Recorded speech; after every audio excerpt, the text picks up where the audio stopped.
미국이 발칵 뒤집혔습니다. 회의실 스크린에 단 한 문장이 떠 있었죠. 누가 세계의 질서를 뒤집었는가? 그런데 말입니다. 정답은 아무도 예상하지 못했습니다. 전쟁도 외교도 아닌 기술과 신뢰로 세상을 바꾼 나라. 오늘날 그 나라의 이름은 모든 보고서에 적혀 있습니다. 43%의 점유율, 103억 달러의 수출, 0.1mm 정밀도, 이 명확한 수치들이 말해주죠.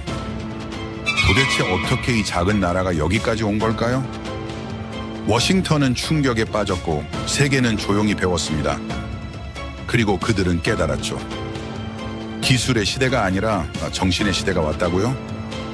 그 나라는 바로 대한민국입니다. 지금부터 그 놀라운 현장 속으로 들어가 보시죠. 미국에서 날아온 충격적인 이야기. 바로 시작합니다. 그리고 지금 어디에서 시청하고 계신지 댓글로 남겨주세요. 여러분의 이야기도 듣고 싶습니다. 그 전에 잠깐 1초 만에 누를 수 있는 좋아요 버튼을 꾹 눌러주시면 영상 제작에 큰 힘이 됩니다. 그럼 바로 사연 시작하겠습니다. 안녕하세요. 저는 리건 모예스라고 합니다. 미국 방산기술청에서 선임연구원으로 일하고 있습니다. 그리고 하버드 대학교에서 경제학을 전공했어요. 졸업할 때만 해도 월스트리트의 화려한 유리창 너머 세상을 꿈꿨습니다. 하지만 졸업장을 받던 그날 문득 깨달았죠. 미래 전쟁은 주식 차트가 아니라 무기 설계도가 결정한다는 사실을 말입니다. 그래서 방향을 완전히 틀었습니다. 외교 전쟁의 승패는 회의 테이블이 아니라 연구소 실험대에서 갈린다고 믿었어요. 지난 봄, 펜타곤 지하 회의실의 공기는 무거웠습니다. 12명의 분석관이 긴 테이블 양옆에 앉아 있었고 천장의 형광등이 서류 더미 위로 차가운 빛을 쏟아냈어요. 프로젝트명은 아시아 태평양 동맹국 기술 의존도 실사였습니다. 토머스 국장이 묵직한 파일 하나를 제 앞 책상에 내려놓았습니다. 파일이 책상에 닿는 소리가 회의실에 울렸어요. 토머스 국장이 제게 이번 임무를 맡으라고 했고 목소리는 단호했어요. 저는 한국이냐고 되물었습니다. 예상 밖의 국가였어요. 국장은 3주면 충분하다며 냉정하게 보고 오라고 지시했습니다. 옆자리의 제프가 코웃음을 치며 한국이 K9 자주포나 조립하는 나라에 불과하다고 말했죠. 결국 가격으로 승부하는 곳이라는 투였습니다. 그의 말투에선 확신이 물씬 풍겼어요. 저는 천천히 파일을 펼쳤습니다. 숫자들이 하나씩 눈에 들어오기 시작했는데 조선업 세계 점유율 43%라는 수치가 첫 페이지를 장식하고 있었어요. 방산 수출액 103억 달러, 폴란드로 수출된 K2 전차 180대, 체코 원전 사업 수주 페이지를 넘길 때마다 제 예상을 벗어나는 데이터가 쏟아졌습니다. 과연 가격 경쟁력만으로 이런 성과가 가능할까? 속으로 중얼거렸어요. 하지만 그 혼잣말이 조용한 회의실에 새어나갔습니다. 토머스 국장이 제 목소리를 들었어요. 국장은 바로 그래서 직접 확인하라고 보내는 거라고 답했습니다. 회의가 끝나고 형광등 불빛 아래를 벗어나 복도로 나왔습니다. 펜타곤 복도는 언제나 차가웠어요. 제프가 뒤따라 나와 제 어깨를 툭 건드렸습니다. 그는 솔직히 한국은 조립기술이나 발달한 나라라며 큰 기대는 말라고 충고했어요. 그의 눈빛에는 동정 같은 게 어려 있었습니다. 저는 아무 말도 하지 않았습니다. 하지만 속으로는 은근히 동의하고 있었어요. 맞는 말일지도 모른다고 생각했습니다. 아마 과대평가된 게 분명할 거라는 확신이 마음 한구석을 채웠어요. 솔직히 말하면 저는 늘 아쉬웠습니다. 미국과 유럽이 쌓아올린 기술의 탑은 견고했습니다. 록히드 마틴이 하늘에 띄운 F-355 스텔스 전투기는 레이더망을 비웃듯 통과했어요. 제너럴 다이내믹스의 핵잠수함은 심해 속에서 침묵으로 적을 제압했습니다. 독일 크라우스 마파이가 만든 레오파드 전차는 유럽 평원을 누비는 강철 짐승이었어요. 프랑스 다쏘의 라팔 전투기는 중동 상공을 장악했습니다. 이것들이 진짜 최첨단 무기라는 사실을 누구도 부정할 수 없었어요. 이것들이 전장의 판도를 뒤엎어왔습니다. 하지만 최근 몇 년간 이상한 현상들이 속출했습니다. 폴란드가 독일제 레오파드를 제쳐두고 한국산 전차를 대량 구매했어요. 체코가 프랑스 원전 대신 한국 원전 기술을 손들어줬습니다. 노르웨이가 한국제 자주포를 자국 포병 체계에 편입시켰어요. 도대체 무슨 일이 벌어지고 있는 걸까? 머릿속이 복잡했습니다. 이해되지 않았어요. 다음 날 아침 토머스 국장이 저를 개인 사무실로 불렀습니다. 중문이 닫히는 소리가 묵직했어요. 국장은 가죽 의자에 몸을 기댄 채 천천히 입을 열었습니다. 그는 제가 한국행을 내켜하지 않는다는 걸 알고 있다고 말했어요. 저는 고개를 끄덕일 수밖에 없었습니다. 숨길 수 없었어요. 저는 조심스럽게 입을 열었습니다. 만약 이번 임무가 실패로 끝나더라도 차라리 독일이나 프랑스를 재방문하는 게 낫지 않겠냐고 건의했어요. 아니면 중국이나 일본이라도 가야 하지 않겠냐고 덧붙였습니다. 그들은 최소한 기술 강국이라는 인식이 확고하지 않냐고 따졌어요. 솔직히 한국은 우리 인식 속에서 강대국 반열에 오른 적이 없다고 말했습니다. 조립 기술은 분명 뛰어날지 몰라도 핵심 기술은 결국 서방 선진국에서 배워간 것 아니냐고 반박했어요. 토머스 국장이 창밖으로 시선을 돌렸습니다. 워싱턴의 회색빛 하늘이 창문 너머로 펼쳐져 있었어요. 침묵이 사무실을 채웠습니다. 그 정적이 꽤 오래 이어졌어요. 그리고 국장이 천천히, 아주 천천히 입을 열었습니다. 그는 바로 그게 편견이라고 잘라 말했어요. 자신도 나도 한국을 제대로 관찰한 적이 없다고 인정했습니다. 우리는 늘 유럽의 잣대로만 세상을 재단해왔다고 말했어요. 늘 미국 중심의 기준으로만 판단을 내려왔다고 시인했습니다.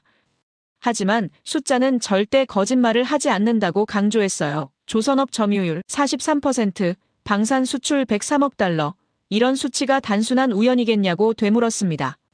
저는 여전히 확신이 서지 않았습니다. 뭔가 석연치 않았어요. 국장이 손을 들어 제 말을 가로막았습니다. 그는 이것도 일종의 도전이라고 규정했어요. 직접 가서 두 눈으로 확인하고 머리로 판단하라고 지시했습니다. 만약 정말 과대평가된 것이라면 그것도 미국에게 중요한 정보라고 말했어요.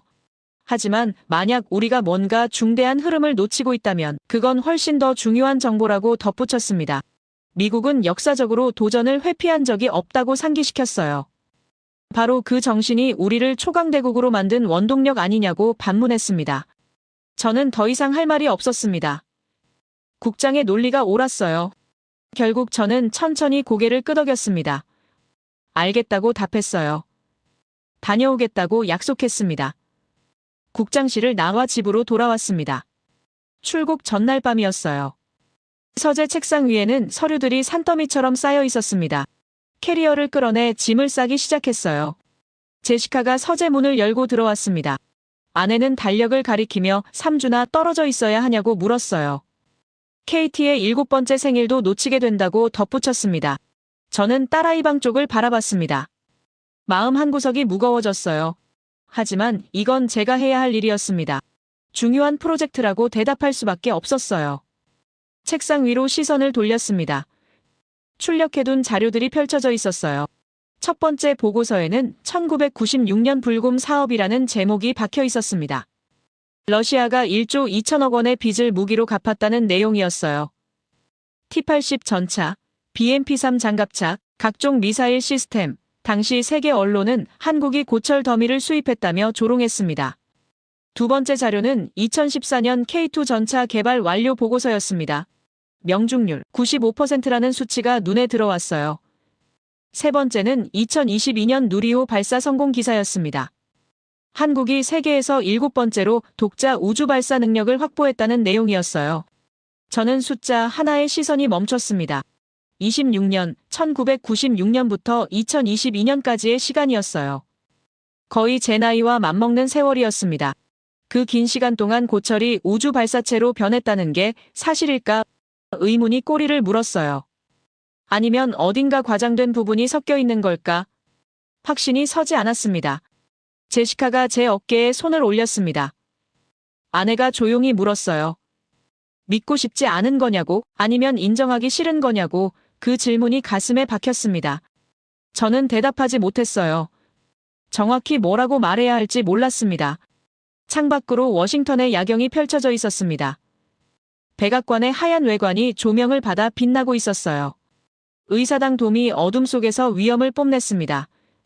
링컨 기념관까지 이어지는 불빛들이 미국의 힘을 상징하는 듯 보였어요. 이곳은 세계 최강국의 수도였습니다. 우리가 만든 질서가 지구를 지배하고 있었어요. 과연 한국이 우리를 따라잡았을까? 속으로 되뇌었습니다. 설마 그럴 리 없다는 생각이 먼저 들었어요. 하지만 데이터는 다른 이야기를 하고 있었습니다. 숫자는 거짓말을 하지 않는다는 토머스 국장의 말이 귓가에 맴돌았어요. 짐을 다 쌌습니다. 캐리어 지퍼를 천천히 잠갔어요. 내일 아침이면 인천으로 향하는 비행기에 올라탈 예정이었습니다. 10시간이 넘는 비행, 태평양을 건너 전혀 다른 세계로 가는 여정이었어요. 그곳에서 무엇을 발견하게 될까? 알 수 없었습니다. 서재 불을 껐습니다. 복도를 지나 침실로 향했어요. 하지만 쉽게 잠들 수 없을 것 같았습니다. 머릿속이 복잡했어요. 내일부터 시작될 3주가 어떤 답을 줄지 기대보다는 불안이 컸습니다. 다음 날 뉴욕 국제공항은 붐볐습니다. 체크인 카운터 앞에 긴 줄이 늘어서 있었어요. 유나이티드 항공 인천행 직항편이었습니다. 10시간이 넘는 긴 비행이 기다리고 있었어요. 이코노미석 탑승권을 받았습니다. 예산 제약 때문이었어요. 방산기술청의 출장 규정은 엄격했습니다. 선임연구원급은 비즈니스석을 탈 수 없었어요. 좁은 좌석에서 긴 시간을 버텨야 한다는 생각에 한숨이 나왔습니다. 탑승 게이트를 통과해 기내로 들어갔습니다. 좌석을 찾아 앉았어요. 창가 자리였습니다. 노트북을 무릎 위에 올려놓고 파일을 열었어요. 200페이지짜리 보고서였습니다. 제목은 남한 방위산업개관이었어요. 첫 페이지부터 읽어 내려갔습니다. K9 자주포가 10개국에 수출됐다는 내용이 나왔어요. K2 전차는 폴란드와 180대 계약을 맺었다고 적혀 있었습니다. 원자력 분야에서는 아랍에미리트와 체코의 수출 실적이 있었어요. 조선업 연간 수주액은 54조 원에 달했습니다. 숫자를 보면 볼수록 이상했습니다. 가격 경쟁력만으로 설명하기엔 규모가 너무 컸어요. 뭔가 다른 요인이 있을 것 같았습니다. 하지만 그게 뭔지는 알 수 없었어요. 비행기가 이륙했습니다. 창밖으로 워싱턴이 점점 작아졌어요. 구름 위로 올라서자 햇빛이 기내를 가득 채웠습니다. 옆자리에 앉은 남자가 말을 걸어왔습니다. 억양이 독특했어요. 폴란드 사람이라고 자신을 소개했습니다. 그는 군사분석관이라고 밝혔어요. 한국에 K2 전차 검수를 하러 간다고 말했습니다. 저는 관심이 생겼습니다. K2가 실제로 어떤지 물어봤어요. 그가 미소를 지으며 대답하기 시작했습니다. 매우 만족스럽다고 했어요. 납기가 정확했고 성능도 독일제 레오파드2와 비슷한 수준이라고 평가했습니다. 게다가 가격은 30%나 저렴하다고 덧붙였어요. 저는 의아했습니다. 하지만 독일 기술이 더 앞서 있지 않냐고 되물었어요. 폴란드 분석관이 고개를 저었습니다. 그는 실전에서는 성능보다 납기가 더 중요하다고 강조했어요. 독일은 약속한 납품 시기를 3년이나 넘겼다고 말했습니다. 반면 한국은 정확히 18개월 만에 전차를 인도했다고 설명했어요. 군대에서 납기 지연은 작전 계획 전체를 흔드는 치명적 문제라고 덧붙였습니다. 18개월, 그 숫자가 머릿속에 박혔습니다. 저는 노트 여백에 메모를 적었어요. 납기는 곧 신뢰라는 공식이 성립하는 걸까? 질문을 남겼습니다. 비행기는 태평양 상공을 날고 있었습니다. 창밖은 끝없는 푸른 바다였어요. 구름이 하얗게 펼쳐져 있었습니다. 보고서를 다시 펼쳤습니다. 하지만 집중이 잘 되지 않았어요. 폴란드 분석관의 말이 계속 떠올랐습니다. 납기, 신뢰, 실전, 그 단어들이 맴돌았어요. 기내식이 나왔습니다. 먹으면서도 생각은 멈추지 않았어요. 한국이 정말 기술력으로 승부하는 건가? 아니면 여전히 가격과 납기로만 경쟁하는 건가? 판단이 서지 않았습니다. 몇 시간이 흘렀습니다. 기내는 어두워졌어요. 대부분의 승객들이 잠들었습니다. 저도 눈을 감았어요. 하지만 잠은 오지 않았습니다. 그곳에서 무엇을 보게 될까 여전히 확신이 없었어요. 토머스 국장의 말처럼 우리가 놓친 게 정말 있는 걸까? 아니면 그저 과장된 소문일 뿐일까? 답을 알 수 없었습니다. 비행기는 계속 서쪽으로 날아갔습니다. 태평양을 가로지르고 있었어요. 미국과 한국 사이의 거리가 점점 좁혀지고 있었습니다. 그때 모든 의문이 풀리기를 바랐어요. 인천공항에 도착한 시각은 현지 기준 오후 6시 30분이었습니다. 14시간의 비행 끝에 기내 문이 열렸어요. 복도를 따라 입국 심사장으로 향했습니다. 자동화 게이트가 눈에 들어왔습니다. 얼굴 인식 시스템이 작동하고 있었어요. 여권을 스캔하자 초록불이 켜졌습니다.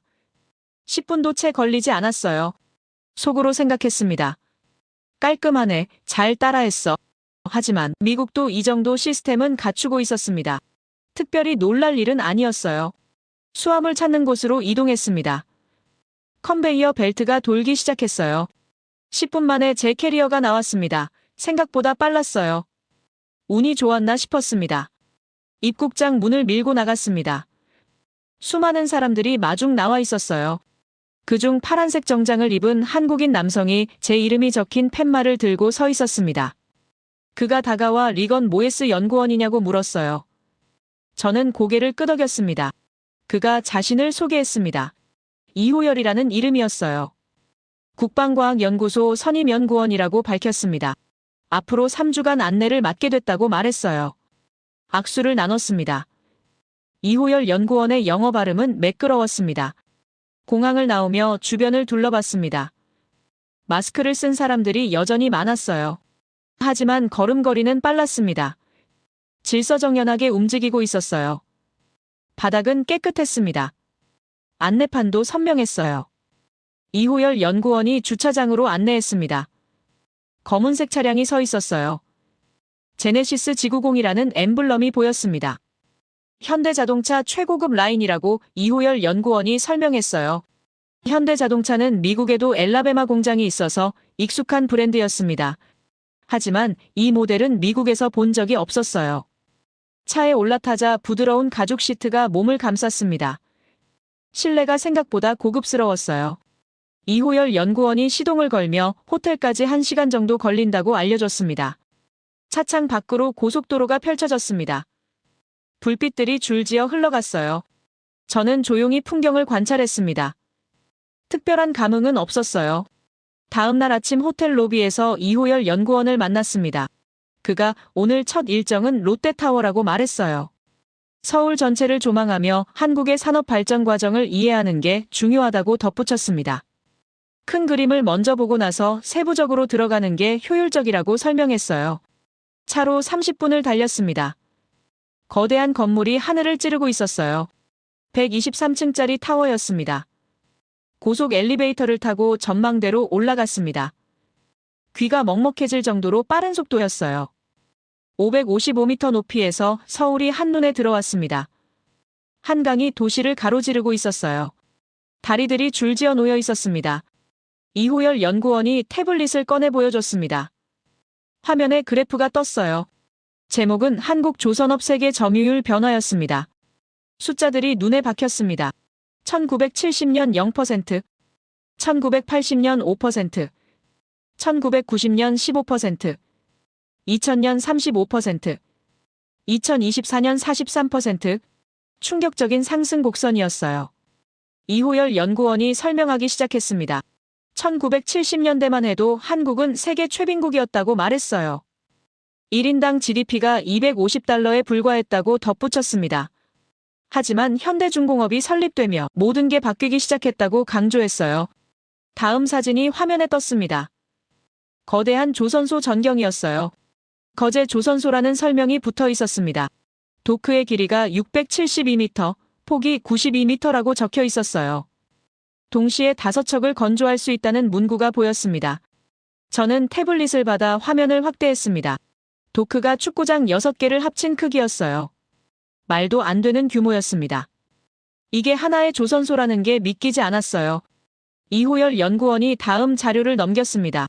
한국조선 3사라는 제목이 떴어요. HD 현대중공업 세계 1위, 삼성중공업 세계 2위, 한화오션 세계 3위, 1위부터 3위까지가 모두 한국 기업이었습니다. 저는 물었습니다. 그렇다면 미국은 어디쯤 위치하냐고 이호열 연구원이 조심스럽게 대답했어요. 순위권 밖이라고 말했습니다. 할 말을 잃었습니다. 1위부터 3위까지 전부 한국이라니 이 숨겨진 사실을 왜 미국에선 제대로 알려지지 않은 걸까? 의문이 꼬리를 물었어요. 점심시간이 됐습니다. 이호열 연구원이 한식당으로 안내했어요. 불고기 정식이 나왔습니다. 맛있었어요. 주변 테이블을 둘러봤습니다. 정장 차림의 직장인들이 빠르게 식사하고 있었어요. 하지만 표정은 여유로웠습니다. 웃으며 대화를 나누고 있었어요. 50대로 보이는 남성들이 20대처럼 환하게 웃었습니다. 활기가 넘쳤어요. 이호열 연구원이 말했습니다. 내일 새벽 KTX를 타고 부산으로 간다고 알려줬어요. 거기서 차량으로 거제까지 이동한다고 덧붙였습니다. 2시간 30분이면 부산에 도착한다고 설명했어요. 저는 놀랐습니다. 기차로 그렇게 빨리 갈 수 있냐고 되물었어요. 이호열 연구원이 웃으며 대답했습니다. 한국은 좁지만 빠르다고 말했어요. 속으로 중얼거렸습니다. 좁지만 세계 1위 조선업이라니 뭔가 다른 이유가 분명히 있을 것 같았습니다. 단순히 가격이나 규모만으로는 설명이 안 됐어요. 내일 거제에 가면 그 진실을 파헤쳐 볼 수 있을까? 기대보다는 긴장이 앞섰습니다. 다음 날 새벽 5시 30분 호텔 로비에서 이호열 연구원과 만났습니다. 아직 동이 트기 전이었어요. 밖은 어두웠습니다. 차량이 서울역으로 향했습니다. 도로는 이미 차들로 붐비기 시작했어요.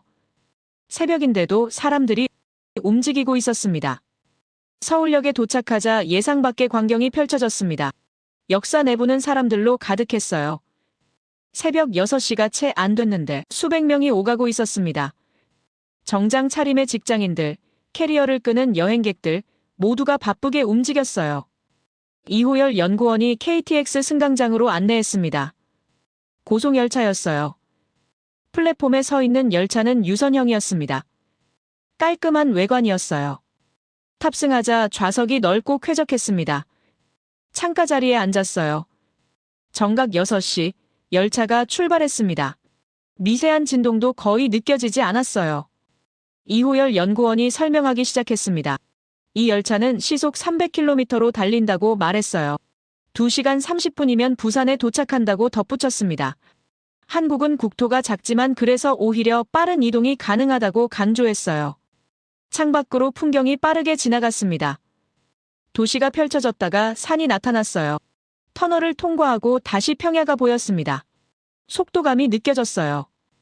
이호열 연구원이 태블릿을 꺼냈습니다. 오늘 방문할 삼성중공업 거제 조선소에 대한 자료를 보여줬어요. 화면에 숫자들이 떴습니다. 연간 선박 건조량 100척 이상, 직원 수 2만 명, 도크 면적 60만 제곱미터, 규모가 상상을 초월했습니다. 그가 덧붙였습니다. 이 조선소가 세계를 이끄는 해양 플랜트 건조 기술을 보유하고 있다고 말했어요.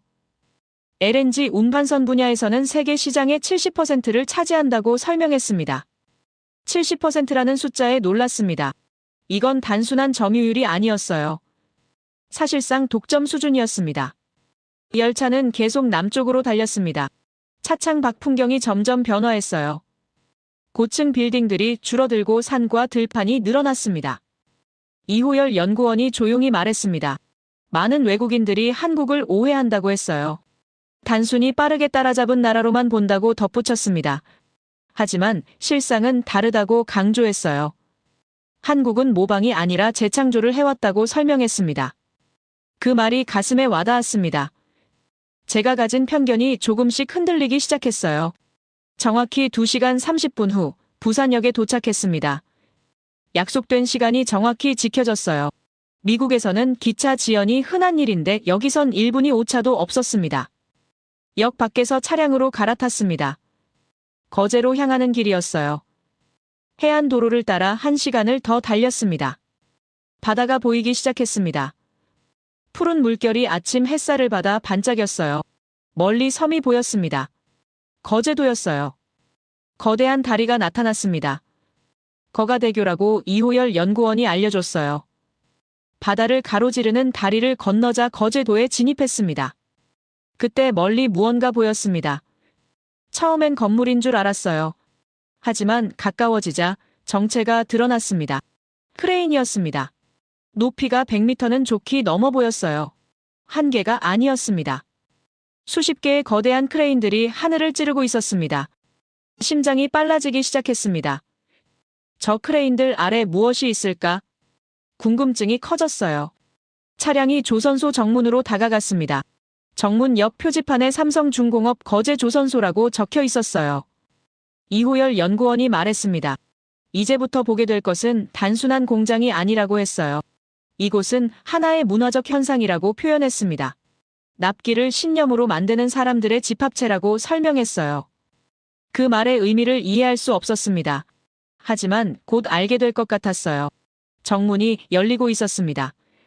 새로운 세계로 들어가는 순간이었습니다. 정문을 통과하자 새로운 세계가 펼쳐졌습니다.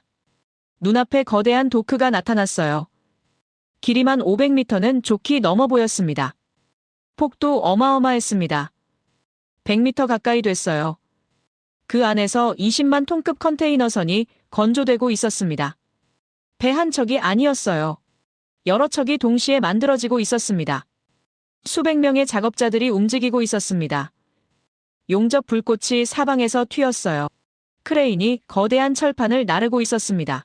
하지만 혼란스럽지 않았어요. 모든 움직임이 질서정연했습니다. 이호열 연구원이 옆에서 설명했습니다. 이 조선소는 원래 한화오션이라는 이름이라고 말했어요.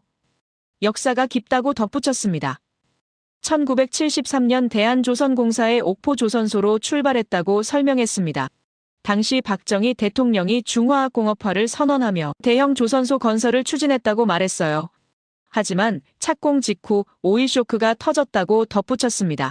세계 경제가 얼어붙었고 조선 시장이 급속히 위축됐다고 설명했어요. 건설 자금 조달이 막혔다고 했습니다. 공사가 중단될 위기에 처했다고 말했어요. 1978년 정부는 사업 포기까지 검토했다고 덧붙였습니다. 하지만 결국 대우그룹이 인수하면서 완공됐다고 설명했어요. 그 이야기를 들으며 충격을 받았습니다. 오일쇼크 직후 건설을 시작했다니 말도 안 되는 타이밍이었어요. 보통 기업이라면 포기했을 것입니다. 하지만 한국은 밀고 나갔습니다. 안전모를 쓰고 작업복을 입었습니다. 도크 안쪽으로 더 들어갔어요. 컨테이너선 옆으로 다가갔습니다. 거대한 선체가 눈앞을 가득 채웠습니다. 한 남성이 다가왔습니다. 50대 중반으로 보였어요. 이호열 연구원이 소개했습니다. 김철수 수석이라고 말했어요. 25년 경력의 베테랑이라고 덧붙였습니다. 김철수 수석이 악수를 건넸습니다. 반갑다고 인사했어요. 저는 이곳의 규모에 놀랐다고 솔직히 말했습니다. 김철수 수석이 웃으며 대답했습니다. 1996년에 입사했다고 밝혔어요. 그때 불곰 사업으로 들어온 러시아 T-80 전차를 분해했다고 말했습니다. 러시아 전차를 왜 분해했느냐고 물었습니다. 김철수 수석이 설명하기 시작했습니다. 당시 세계는 한국이 고철을 수입했다고 비웃었다고 말했어요. 하지만 우리는 6개월 동안 완전히 분해했다고 덧붙였습니다. 1547개 부품을 하나하나 분석했다고 설명했어요. 3000페이지 분석 보고서를 작성했다고 간조했습니다. 왜 그렇게까지 했느냐고 되물었습니다. 배우기 위해서였다고 김철수 수석이 답했습니다. 기술이 아니라 철학을 배우려 했다고 말했어요. 러시아의 생존 설계 사상을 이해하려 했다고 덧붙였습니다. 그게 지금 K2 전차의 기초가 됐다고 설명했어요. 저는 전율했습니다. 고철에서 철학을 파헤쳐냈다니. 이게 한국의 방식이었습니다. 단순히 따라하는 게 아니라 본질을 이해하려 했던 것입니다. 품질 관리실로 이동했습니다. 거대한 모니터들이 벽면을 채우고 있었어요. 실시간 데이터가 흐르고 있었습니다. 담당자가 설명했습니다. 인공지능 용접 품질 분석 시스템이라고 소개했어요. 화면에 숫자가 떴습니다. 허용 오차 0.1mm라고 적혀 있었어요. 0.1mm냐고 되물었습니다. 담당자가 고개를 끄덕였습니다. 미국 기준은 0.5mm로 알고 있다고 말했어요. 하지만 우리는 더 엄격하다고 덧붙였습니다. 할 말을 잃었습니다. 5배 더 정밀하다는 뜻이었어요. 이건 숨겨진 기술 격차였습니다. 벽에 큰 문구가 붙어 있었습니다. 납기는 국가 신용이다. 그 문장이 눈에 박혔어요. 점심시간이 됐습니다. 구내식당으로 향했어요. 문을 여는 순간 소음이 밀려왔습니다. 3,000명이 넘는 직원들이 동시에 식사하고 있었어요. 하지만 혼란스럽지 않았습니다. 오히려 활기가 넘쳤어요. 웃음소리가 여기저기서 터져나왔습니다. 50대 용접공들이 20대처럼 환하게 웃고 있었어요. 젊은 엔지니어들이 농담을 주고받았습니다. 식판을 들고 줄을 섰습니다. 음식이 푸짐하게 나왔어요. 이호열 연구원 옆자리에 앉았습니다. 주변을 관찰했습니다. 사람들의 표정이 밝았어요. 피곤해 보이지만 지쳐 보이지는 않았습니다. 자부심이 느껴졌어요. 김철수 수석이 말했습니다. 이곳 사람들은 자신들이 세계 최고라는 걸 안다고 설명했어요. 그게 힘이 된다고 덧붙였습니다. 저는 깨달았습니다. 이건 단순한 기술이 아니었어요. 이건 문화였습니다. 납기를 신념으로 만드는 사람들의 집단이었습니다. 제 편견이 산산이 부서지고 있었어요. 구내식당을 나와 다시 작업장으로 향했습니다. 오후 일정이 남아 있었어요. 김철수 수석이 설계실을 안내하겠다고 제안했습니다. 2층 건물로 올라갔습니다. 복도를 지나 큰 사무실에 들어섰어요. 수십 대의 컴퓨터 모니터가 켜져 있었습니다. 젊은 엔지니어들이 설계 프로그램을 다루고 있었어요. 한 모니터 앞에 멈춰 섰습니다. 화면에 3차원 선박 설계도가 떠 있었어요. 세밀한 부분까지 구현돼 있었습니다. 김철수 수석이 설명했습니다. 모든 설계가 자체 기술로 이루어진다고 말했어요. 외국 소프트웨어를 쓰지만 핵심 설계 노하우는 완전히 독자적이라고 강조했습니다. 한 엔지니어의 책상 위를 보니 메모지가 붙어 있었습니다. 한글로 빼곡히 적혀 있었어요. 설계 공식과 계산식들이었습니다. 영어가 아니라 모국어로 기술을 다루고 있었습니다. 이호열 연구원이 말했습니다. 한국은 기술 용어까지 한글화했다고 설명했어요. 이게 의사소통 속도를 높인다고 덧붙였습니다. 모두가 같은 언어로 생각하니 오해가 없다고 간조했어요. 그게 한국 문화의 힘이라는 생각이 들었습니다. 단일 언어, 빠른 의사결정, 강한 결속력, 이 모든 게 경쟁력이 되고 있었어요. 오후 4시가 됐습니다. 조선소 일정이 마무리됐어요. 이호열 연구원이 내일 대전으로 이동한다고 알려줬습니다. 한국항공우주연구원을 방문할 예정이라고 말했어요. 거제를 떠나 부산으로 돌아왔습니다. 호텔에 체크인했어요. 저녁을 먹고 방으로 돌아와 노트북을 열었습니다. 오늘 본 것들을 정리해야 했어요. 타이핑을 시작했습니다. 0.1mm 정밀도, 납기율 98.7%, 3,000명 구내식당의 활기, 단어들을 나열하며 생각에 잠겼습니다. 그런데 말입니다. 이 모든 성과 뒤에 뭔가 알 수 없는 힘이 있다는 느낌이 들었어요. 단순히 기술이나 자본만으로는 설명이 안 됐습니다. 뭔가 더 근본적인 게 작동하고 있었어요. 창밖을 바라봤습니다. 부산 야경이 펼쳐져 있었어요. 불빛들이 반짝이고 있었습니다. 다음 날 아침 일찍 출발했습니다. 부산역에서 다시 KTX를 탔어요. 이번엔 대전행이었습니다. 1시간 40분이면 도착한다고 이호열 연구원이 말했습니다.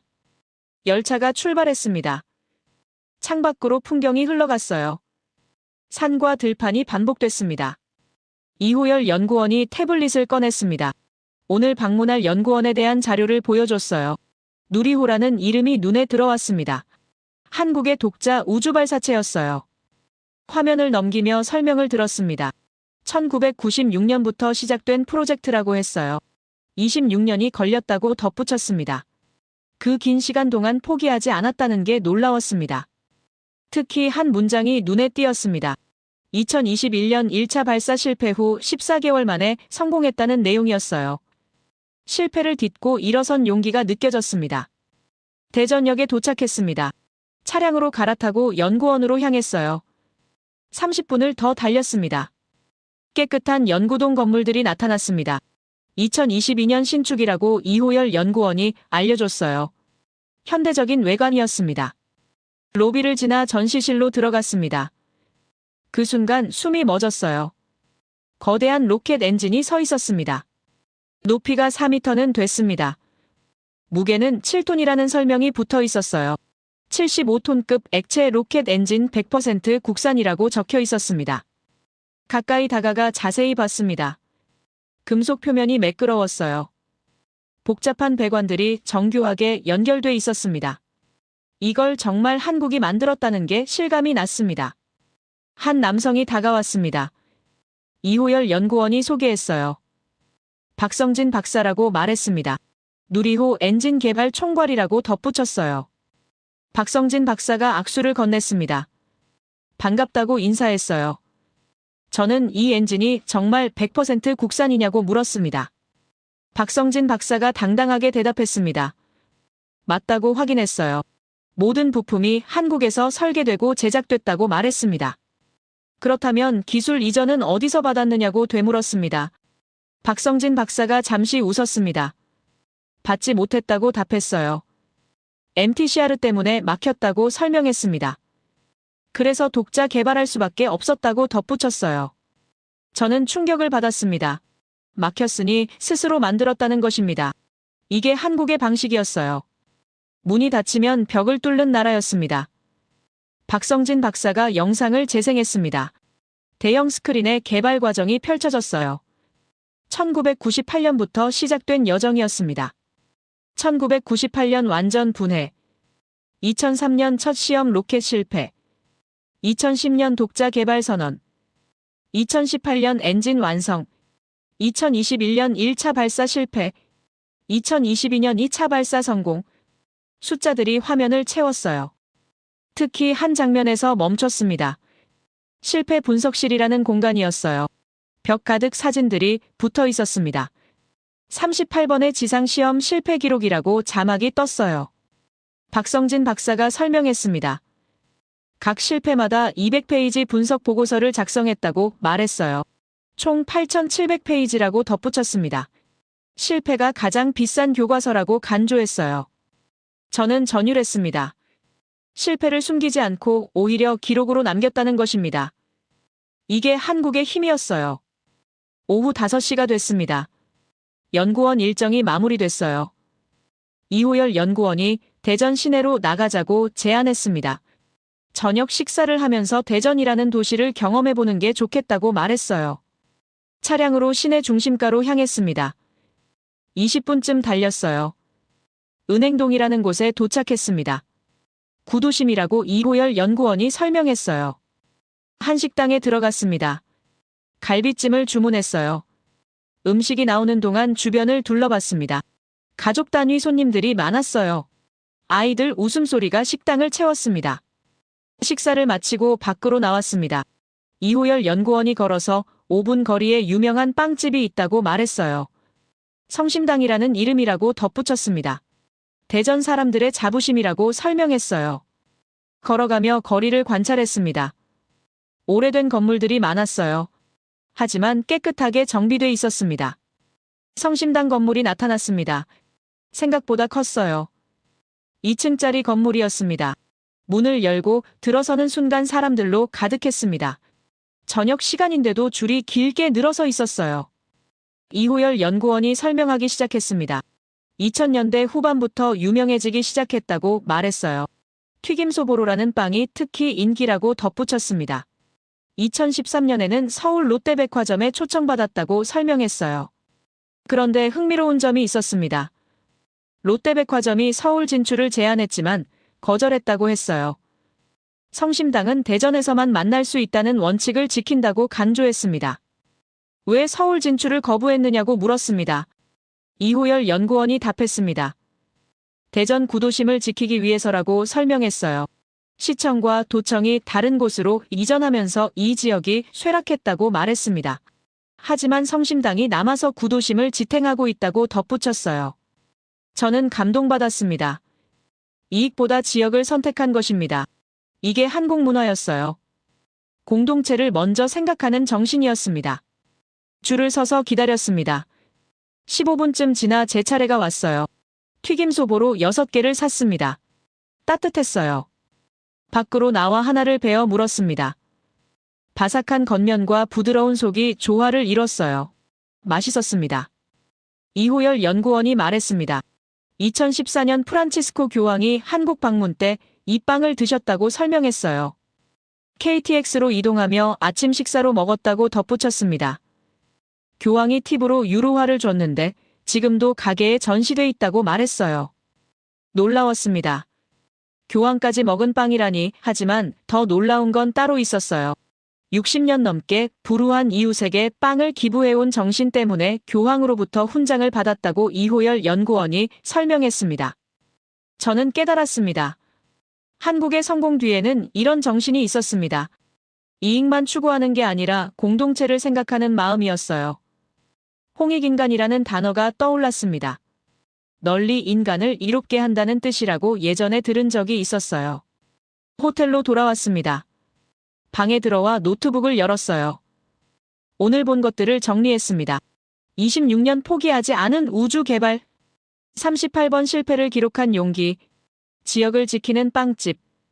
모든 게 연결됐어요. 마지막 날 아침이 밝았습니다.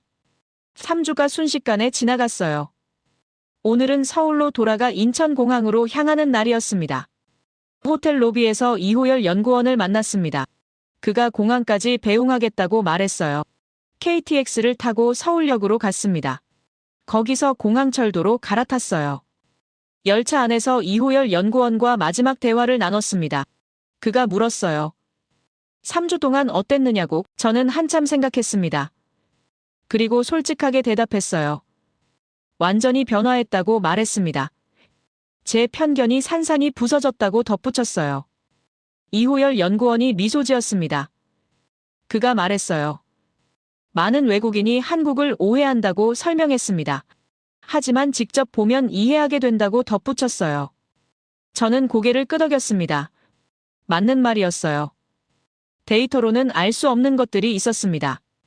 납기를 국가 신용으로 여기는 문화, 실패를 교과서로 만드는 용기, 지역을 지키는 기업 정신. 이 모든 게 한국의 진짜 힘이었어요. 인천공항에 도착했습니다. 체크인 카운터 앞에 섰어요. 이호열 연구원과 악수를 나눴습니다. 다시 만나길 바란다고 그가 말했어요. 저도 같은 마음이라고 답했습니다. 곧 다시 오게 될 것 같다고 덧붙였어요. 이호열 연구원이 떠났습니다. 저는 출국 수속을 밟았어요. 면세구역으로 들어갔습니다. 탑승 게이트에서 기다리며 생각에 잠겼습니다. 3주 전 이곳에 도착했을 때의 제 모습이 떠올랐어요. 한국을 이류 기술국으로 봤었습니다. 조립이나 잘하는 나라라고 생각했어요. 하지만 지금은 달랐습니다. 한국은 세계를 이끄는 나라였어요. 조선업 43%, 우주 발사 능력 보유, 0.1mm 정밀도, 숫자만으로도 증명됐습니다. 그런데 더 중요한 건 숫자 뒤에 숨은 정신이었습니다. 한국인의 겸손함이 인상적이었어요.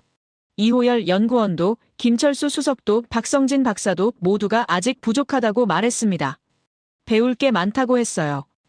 이게 진짜 강함이라는 생각이 들었습니다. 교만하지 않고 계속 배우려는 자세. 이게 한국을 더 높은 곳으로 이끄는 원동력이었어요.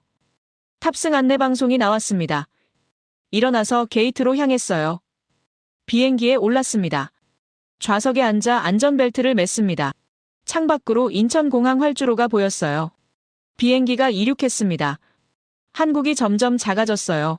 하지만 제 마음속에서는 점점 커지고 있었습니다. 14시간 비행이 시작됐습니다. 노트북을 꺼내보고서 작성을 시작했어요. 토머스 국장에게 제출할 최종 보고서였습니다. 제목을 적었습니다. 대한민국 기술 독립 현황과 미국의 대응 방안. 부제를 덧붙였어요. 추격자에서 선도자로의 전환. 첫 문장을 타이핑했습니다.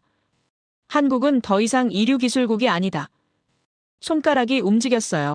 그들은 독자 기술로 세계 시장을 장악하고 있다. 계속 썼습니다.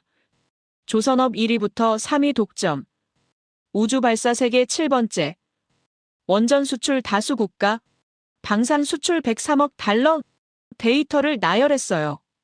하지만 숫자만으로는 부족했습니다. 본질을 설명해야 했어요. 새로운 문단을 시작했습니다. 한국의 성공은 기술 이상의 것이다. 타이핑했어요. 이들은 자유민주주의 체제 안에서 개인의 창의성과 집단의 결속력을 동시에 구현했다. 손가락이 빨라졌습니다. 실패를 두려워하지 않고 이익보다 공동체를 우선시하며 겸손하게 배우는 자세를 잃지 않는다. 문장이 완성됐어요. 이것이 진짜 경쟁력이다. 마침표를 찍었습니다. 창밖을 바라봤습니다. 구름 위였어요. 태평양 상공이었습니다. 속으로 중얼거렸습니다. 대한민국이 최고다. 진심이었어요.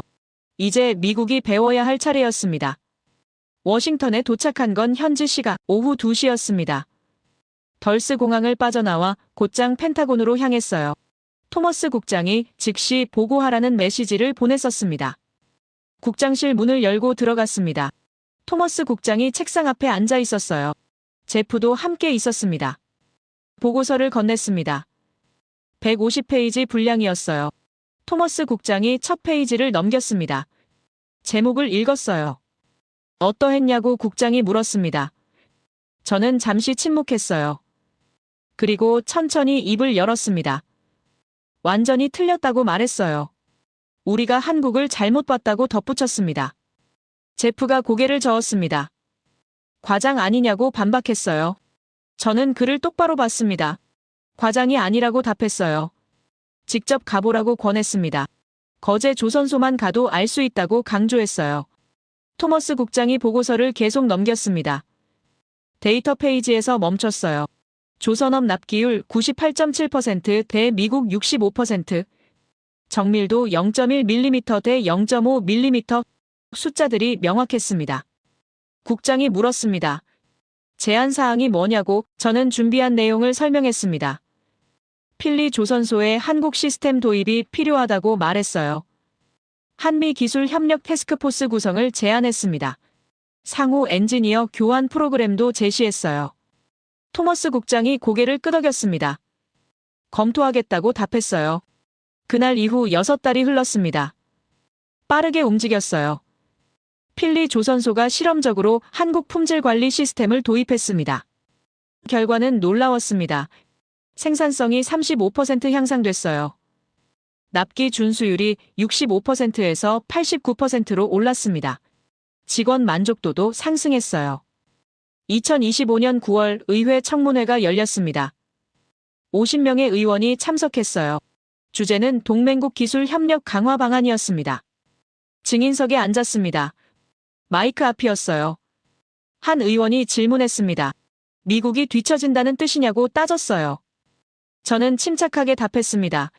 협력하지 않으면 그렇게 될 수 있다고 말했어요.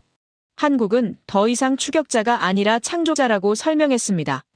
우리가 배워야 할 때라고 간조했어요. 청문회가 끝난 후 일주일, 백악관에서 전화가 왔습니다. 국가안보회의 소집 통보였어요. 대통령이 직접 참석한다고 했습니다. 회의실에 들어갔습니다. 긴장됐어요. 대통령이 한미기술 동맹 강화를 선언했습니다. 새로운 태스크포스 구성을 지시했어요. 그리고 저를 지목했습니다. 한미기술협력 태스크포스 단장으로 임명한다고 발표했어요. 그날 저녁 집으로 돌아왔습니다. 서재에 들어가 의자에 앉았어요. 창밖으로 워싱턴 석양이 보였습니다. 딸 케이티가 문을 열고 들어왔습니다. 아빠 한국 또 가냐고 물었어요. 저는 미소 지었습니다. 그렇다고 답했어요. 이번엔 너희 엄마랑 너도 데려갈 거라고 덧붙였습니다. 케이티가 환호했습니다. 달려와 안겼어요. 책상 위에는 한강 사진이 담긴 액자가 놓여 있었습니다. 이호열 연구원이 선물로 준 것이었어요. 저는 그 사진을 바라보며 생각했습니다. 3주가 제 인생을 바꿨습니다. 편견이 깨지고 새로운 세계가 열렸어요. 한국에서 배운 것들이 떠올랐습니다. 납기는 국가 신용이라는 철학, 실패를 교과서로 만드는 용기, 공동체를 우선하는 정신, 겸손하게 배우는 자세, 이 모든 게 진짜 강함이었습니다. 노트북을 열어 이호열 연구원에게 이메일을 보냈습니다. 다음 달 다시 방문하겠다고 적었어요. 이번엔 가족과 함께라고 덧붙였습니다. 창밖을 다시 바라봤습니다. 해가 지고 있었어요. 하지만 제 마음속엔 새로운 해가 떠오르고 있었습니다. 저는 깨달았습니다. 기술은 국경을 넘어선다는 것을, 서로 배우고 협력할 때 더 강해진다는 것을, 한국이 그걸 증명했습니다. 이제 저의 임무는 명확했습니다. 한국의 기술과 정신을 미국에 전하는 것. 그리고 함께 더 나은 미래를 만드는 것이었어요. 앞으로 대한민국의 기술이 세계 곳곳에 퍼져나가길 바랍니다. 그 기술로 모든 나라가 더 행복해지길 기원합니다. 서로 배우고 협력하는 세상, 그게 제가 한국에서 본 미래였어요. 여러분께서 끝까지 들어주셔서 진심으로 감사합니다. 이 이야기가 여러분께도 새로운 시각을 선물했기를 바랍니다. 모두 안녕히 계세요. 오늘의 사연 어떻게 들으셨나요? 요즘 세상은 빠르게 변하고 효율과 숫자에만 집중하곤 하지만 이 이야기는 그 속에서도 변하지 않는 어떤 본질을 보여준 것 같습니다. 실패를 두려워하지 않고 신뢰를 지키고 묵묵히 자신의 길을 걷는 사람들. 그런 이들의 마음이 결국 세상을 움직이는 게 아닐까요? 특히 인상 깊었던 건 아무리 기술이 발전해도 결국 모든 중심에는 사람이 있다는 사실이었어요. 기계가 아닌 마음으로, 계산이 아닌 신념으로 움직이는 힘. 그게 바로 우리가 잃지 말아야 할 가치인 것 같네요. 세상은 자주 결과만 기억하지만 그 결과를 만들어낸 과정 속에는 수많은 땀과 고민, 그리고 용기가 숨어 있죠. 그리고 그 과정을 존중하는 사회가 진짜 강한 나라가 되는 게 아닐까 생각해 봅니다. 오늘의 이야기는 끝났지만 어쩌면 진짜 이야기는 이제부터 시작일지도 모르겠네요. 이제는 우리 차례일지도 모릅니다. 여러분은 어떻게 생각하시나요? 여러분의 생각을 아래 댓글에 남겨주세요. 그리고 감동적인 사연을 주변 사람들과 공유하고 함께 이야기 나눠보세요. 마지막으로 1초밖에 걸리지 않는 구독과 좋아요, 알림 설정은 영상 제작에 큰 힘이 됩니다. 지금까지 감동을 담아 여러분께 진심을 전하는 감동담기였습니다. 오늘 하루도 행복한 하루 보내세요.